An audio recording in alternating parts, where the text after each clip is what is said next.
السلام عليكم ورحمة الله وبركاته. طبعا كل سنة وانتم طيبين. احنا في في العشر الأواخر، وطبعا الناس بتعمل بسكويت. فاحنا كنا عملنا لكم في مكنة البوتيفور، هنعملها لكم دلوقتي في المكنة التانية. طبعا احنا حطينا 3 كوبايات سكر بودرة، وهنحط 8 بيضات. هننزل بضاية بضاية، فاحنا نزلنا بيضتين وهما ادي بضاية اهي قدام منكم، وادي البضاية التانية اهي. تمام. وادي وحطينا نص كيلو سمنة. تمام. طبعا بننزل بقى المقادير حاجة حاجة. طبعا بننزل البيضة اهو، ادي كده 3 بضاية. طبعا انت بتنزل بضاية وبتقلب، بتنزل بضاية وبتقلب. طبعا ال2 كيلو احنا هنعمل 2 كيلو، ال2 كيلو بياخدوا قد ايه؟ 8 بيضات و3 كوبايات سكر بودرة. تمام. وطبعا هم ال2 كيلو بياخدوا ايه؟ 2 كيلو دقيق بياخدوا 8 بيضات و3 كوبايات سكر بودرة ومعلقتين بيكنج باودر وكوباية لبن، وطبعا نص كيلو سمنة و 30 جرام نشادر. ونبتدي طبعا بنقلب لحد ما القوام بتاع الحاجة يبقى مظبوط معانا. بعد ما نخلص العجين هنكمل معاكم الفيديو. طبعا كل سنه وانتم طيبين. دي طبعا العجينه بعد ما ما عجناها. طبعا احنا هنقول برضو المقادير تاني. 8 بيضات دول 2 كيلو دقيق، عليهم 8 بيضات، عليهم نص كيلو سمنه، عليهم كوبايه لبن، عليهم معلقتين بيكنج باودر، عليهم 30 جرام نشادر، عليهم 3 كوبايات سكر بودرة، وعليهم كيسين فانيليا. تمام، من اللي هم الصغيرين يعني.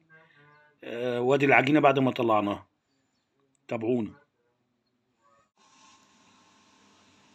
طبعا اديكم شايفين اهو بنستخدم المكنة الجديدة.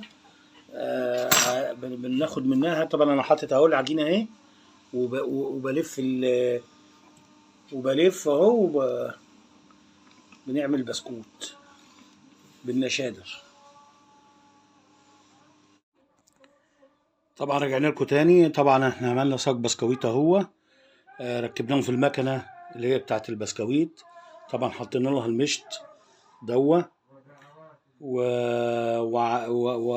حطينا العجينه في قلب المكنه من فوق من هنا اهو.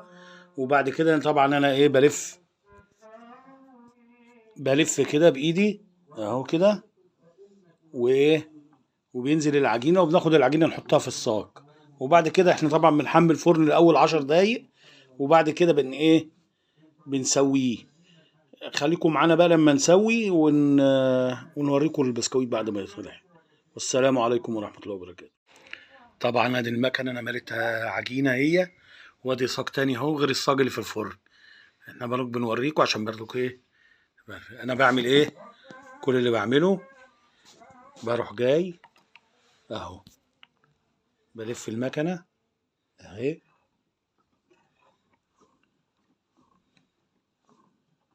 اهي. تمام. وبنرص اهو اهو.